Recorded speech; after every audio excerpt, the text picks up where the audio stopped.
नमस्कार, मैं रचना शर्मा चढ़ती कला टाइम टीवी देख रहे हैं सभी दर्शकों का स्वागत करती हूं। आप देख रहे हैं हरियाणा के समाचार। समाचारों की शुरुआत से पहले एक नजर आज की मुख्य सुर्खियों पर।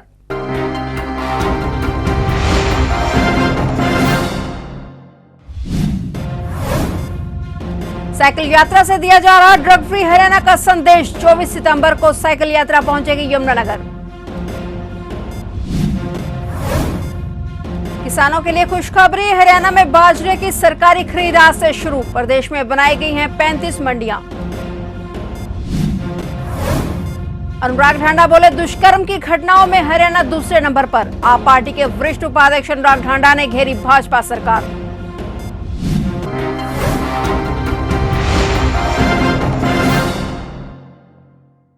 और अब समाचार विस्तार से। नशा मुक्त हरियाणा बनाने के सपने को साकार करने के संदेश के साथ साइक्लोथॉन यात्रा 24 सितंबर को यमुनानगर में प्रवेश करेगी। सीएम मनोहर लाल 25 सितंबर को सुबह हरी झंडी दिखाकर करनाल के लिए इसे रवाना करेंगे। कैबिनेट मंत्री कंवरपाल गुर्जर ने तैयारियों को लेकर जिला प्रशासन और बीजेपी कार्यकर्ताओं के साथ बैठक की। इस दौरान उन्होंने ये भी कहा कि जिले में साइक्लोथॉन यात्रा का भव्य स्वागत होगा। कैबिनेट मंत्री ने अधिकारियों के साथ साइक्लोथॉन यात्रा के रूट का भी दौरा किया। देखिए, आज हमने अधिकारियों के साथ बैठ के भी बातचीत की और हम अपने पार्टी के कार्यकर्ताओं के साथ भी बैठ के बातचीत की। और ये सडौरे में जैसे प्रवेश करेगी, उसके बाद ये सडौरा शहर में जाएगी, फिर बिलासपुर में जगह जगह पे इसका स्वागत भी होगा।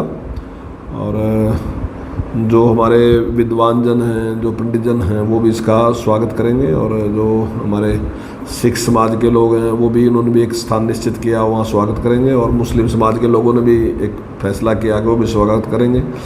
महिलाओं ने भी फैसला किया, वो भी स्वागत करेंगे। एससी समाज ने भी स्वागत का फैसला किया। तो हर समाज इसका स्वागत कर रहा है। और मैं समझता हूँ कि हर समाज चाहता है कि जो नशे की बुराई है समाप्त होनी चाहिए। तो ये जागरूकता के लिए एक रैली प्रोग्राम है। तो बहुत बड़ी संख्या में जो लोग हैं इसमें निश्चित तौर से भाग लेंगे। हज़ारों की संख्या में जो लोग हैं वो साइकिल चलाएंगे, उसमें भाग लेंगे। रात को ये यहीं पे रहने वाली है, जगाधरी में रहेगी। और सुबह माननीय मुख्यमंत्री जी 6 बजे महाराजा अग्रसेन चौक जो है, यहाँ से इस यात्रा को, जो ये साइकिल यात्रा है, इसको यहाँ से हरी झंडी देंगे। और ये यहाँ से जाते हुए जगाधरी से यमुनानगर, और यमुनानगर से अपना हरदौर, स्योती और इंद्री में प्रवेश करेगी, करनाल जिले में प्रवेश करेगी। हरियाणा सरकार ने किसानों के हित में बड़ा फैसला लेते हुए आज 22 सितंबर से बाजरे की सरकारी खरीद शुरू करने का निर्णय लिया है, जिसके तहत प्रदेश में 35 मंडियां बनाई गई हैं। मुख्यमंत्री मनोहर लाल ने हैफेड के अधिकारियों को खरीद प्रक्रिया के सुचारू संचालन के निर्देश दिए हैं। हालांकि बाजरे की सरकारी खरीद 1 अक्टूबर से शुरू होती है, लेकिन किसानों के हितों को देखते हुए 8 दिन पहले ही खरीद शुरू की जा रही है। 2200 रुपए प्रति क्विंटल की दर से बाजरे की खरीद की जा रही है। शेष 300 रुपए की राशि का किसानों को भावांतर भरपाई योजना के तहत भावांतर के रूप में भुगतान किया जाएगा। प्रवक्ता ने बताया कि 20 सितंबर तक मंडियों में 22,653 क्विंटल बाजरे की आवक हुई है। उल्लेखनीय है कि मुख्यमंत्री मनोहर लाल के नेतृत्व में राज्य सरकार निरंतर किसान हित में निर्णय लेती रही है। खरीफ सीजन 2023 के लिए भी किसानों की मांग थी कि फसलों की जल्द खरीद शुरू की जाए, और किसानों की मांग को पूरा करते हुए सरकार ने जल्द खरीद शुरू कर दी है। पानीपत में परिवार के सामने ही 3 महिलाओं के साथ दुष्कर्म के मामले को लेकर आम आदमी पार्टी ने प्रदेश भर में कानून व्यवस्था और महिला सुरक्षा को लेकर सवाल उठाए हैं। आम आदमी पार्टी के हरियाणा के वरिष्ठ उपाध्यक्ष अनुराग ढांडा ने कहा कि प्रदेश में महिलाओं के खिलाफ आपराधिक घटनाओं का आलम यह है कि देश भर में दुष्कर्म की घटनाओं में हरियाणा दूसरे नंबर पर है। उन्होंने एनसीआरबी के आंकड़ों को साझा करते हुए भाजपा गठबंधन सरकार पर निशाना साधते हुए कहा कि अगर प्रदेश में यही हाल रहा तो एक दिन प्रदेश आपराधिक घटनाओं के मामले में देश में नंबर 1 पर आ जाएगा। वहीं उन्होंने संदीप सिंह के मामले को लेकर भी मनोहर सरकार को आड़े हाथों लिया। उन्होंने संसद में पारित महिला आरक्षण बिल को महिला बेवकूफ बनाओ बिल बताया। रोजाना 3 से 4 हत्याएं हरियाणा के अंदर हो रही हैं। जिस वक्त हम बात कर रहे हैं, इस वक्त भी हरियाणा के किसी कोने में अगर कोई हत्या हो रही हो या हत्या का प्रयास हो रहा हो तो कोई बड़ी बात नहीं है। पूरे देश में मर्डर रेट के मामले में अगर देखें तो हरियाणा दूसरे नंबर पर आता है। छोटा स्टेट है, उसके बावजूद भी क्राइम रेट बहुत यहां पर कम होना चाहिए था, लेकिन उसके बावजूद क्राइम रेट में, मर्डर के रेट में अगर देखें तो दूसरे नंबर पर आता है। यूपी से अगर हरियाणा को कंपेयर करें तो आपको जान के आश्चर्य होगा, जिस यूपी को यह कहा जाता है कि वहां जंगल राज है, इतना बड़ा स्टेट है, वहां पे पुलिस कंट्रोल नहीं कर पाती है, उस उत्तर प्रदेश से 2.5 गुना ज्यादा अपराध के मामले, क्राइम रेट जो हमारा है वो 2.5 गुना ज्यादा है उत्तर प्रदेश से। यह हालत आज के दिन हरियाणा की हो गई है। रेप के मामलों में अगर आप देखें तो 1716 रेप के मामले 1 साल के अंदर हरियाणा में आए। इसका मतलब कि रोजाना 5 से 6 वारदात रेप की हरियाणा के अंदर हो रही है। क्या कर रही है हरियाणा पुलिस, क्या कर रही है हरियाणा सरकार? कारण क्या है कि लॉ एंड ऑर्डर की सिचुएशन को मेंटेन नहीं कर पा रहे हैं हरियाणा के अंदर? पूरे देश के अंदर अगर रेप रेट देखें तो हरियाणा दूसरे नंबर पर आता है।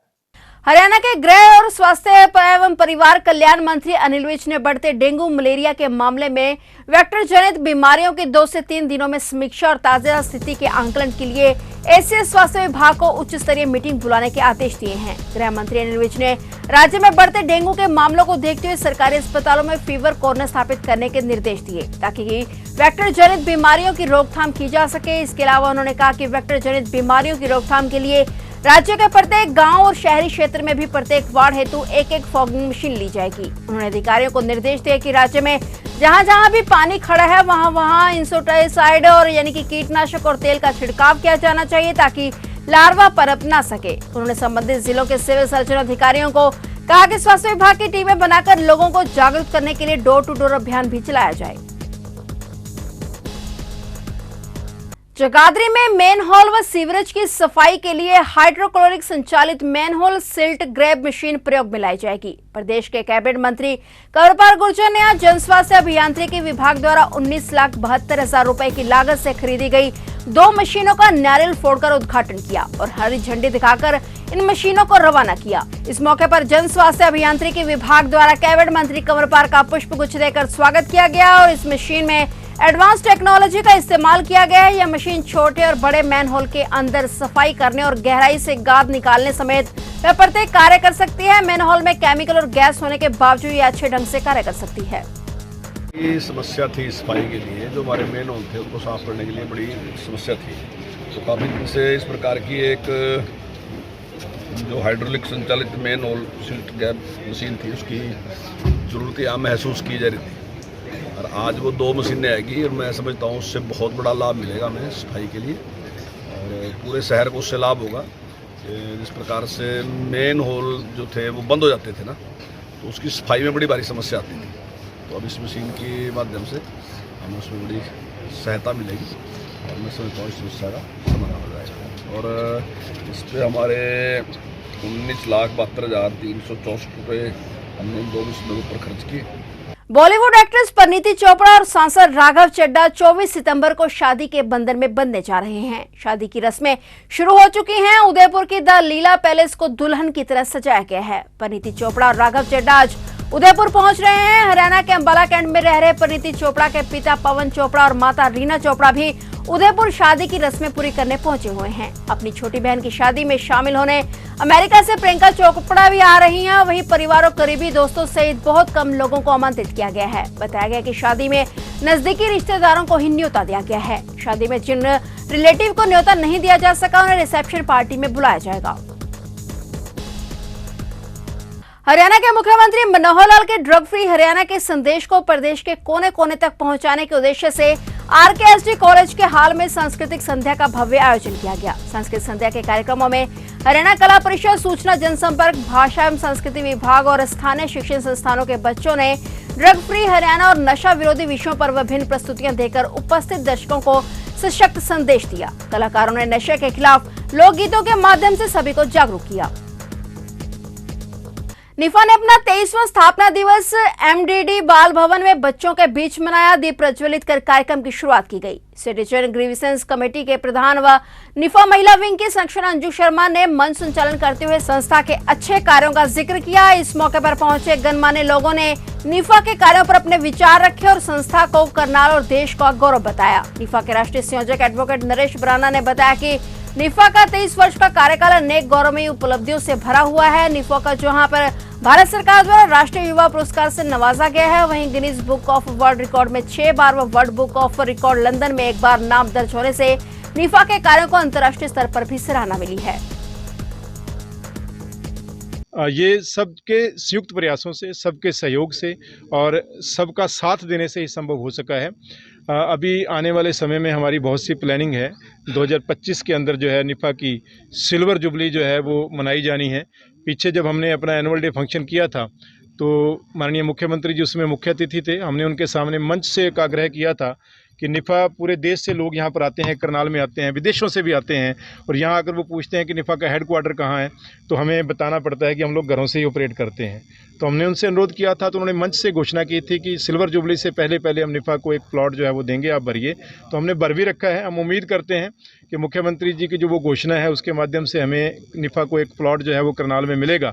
यहाँ पर एक प्रॉपर जो है हम लोग युवा विकास केंद्र बनाना चाहते हैं और वो युवा विकास केंद्र ऐसा बने जहाँ पर जो है, देखिए जो आध्यात्मिक केंद्र हैं, चाहे वो प्रेम बहन जी चला रहे हैं, चाहे मानव सेवा संघ में चल रहा है या निराकार सेवा में चल रहा है या सनातन धर्म मंदिर में चल रहा है, स्वामी ज्ञानंद जी महाराज चला रहे हैं, इन सभी से लोगों को, युवाओं को आध्यात्मिक बनने की प्रेरणा मिल रही है। घरौंडा सामुदायिक स्वास्थ्य केंद्र में सफाई मित्र सुरक्षा शिविर में नगर पालिका के सफाई कर्मचारियों के स्वास्थ्य की जांच की गई। कर्मचारियों को स्वास्थ्य से संबंधित जानकारियां दी गई, साथ ही सफाई कार्य के दौरान बरती जाने वाली सावधानियों से भी अवगत करवाया गया। नगर पालिका द्वारा स्वच्छता पखवाड़ा चलाया जा रहा है, जिसके तहत वार्ड में सफाई कार्य किया जा रहा है। सरकार की तरफ से जो स्वच्छता पखवाड़ा चलाया गया है, हमारे नगर पालिका सचिव आदरणीय श्री प्रिंस मेहंदी रत्न जी के निर्देश पर जो सभी वार्डों में सफाई कर रहे थे कर्मचारी, सफाई वार्डों में हो रही थी। उन्हें एक इसी विषय पर ही जो स्वच्छता कर्मी हैं उनका भी शरीर का स्वास्थ्य भी देखा जाए, जाँच की जाए, उसी को ध्यान में रखते हुए आज सिविल हॉस्पिटल में उनका सभी का चेकअप कराया गया और ये एक पखवाड़ा के नियमित काम आज कर रहा है। हरियाणा विधानसभा समिति के चेयरमैन ईश्वर सिंह ने कहा कि जिले के नागरिक अस्पताल में डॉक्टरों की कमी के विषय को सरकार के संज्ञान में लाने का कार्य किया जाएगा। आयुष्मान योजना के तहत इलाज करने वाले पैनल के अस्पतालों पर विशेष नजर रखी जाए ताकि किसी भी प्रकार की कोई भी धोखाधड़ी ना हो और संबंधित लाभार्थियों को इलाज की सुविधा और बेहतर मिल सके। हरियाणा विधानसभा समिति ने लघु सचिवालय में समीक्षा बैठक कर जिला नागरिक अस्पताल का निरीक्षण किया। पहली बार कैथल के अंदर चिकित्सा के हिसाब से हेल्थ डिपार्टमेंट को जांचने के लिए, देखने के लिए सरकार की योजनाएं, परियोजनाएं, स्कीमें किस ढंग से फील्ड में लागू की जा रही हैं और कितने जो है तक हम कामयाब हुए हैं, ये परखने के लिए आज हम फील्ड में आए।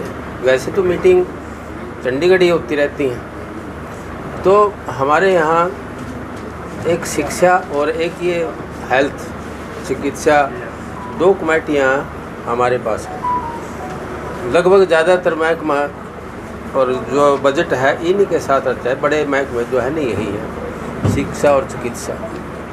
तो उस संदर्भ में हमारे सभी मेंबर साहबान बहुत बुद्धिमान हैं। उन्होंने राय दी कि हम फील्ड के अंदर जाकर देखें कि धरातल पे क्या हो रहा है। इसलिए आज मेरा डिस्ट्रिक्ट है कैथल, तो मैंने शुरुआत ही अपने डिस्ट्रिक्ट से शुरू करी कि भाई मैं अपने ही ज़िले से चलो, बल्कि हरियाणा के अंदर फिर हम जा करके।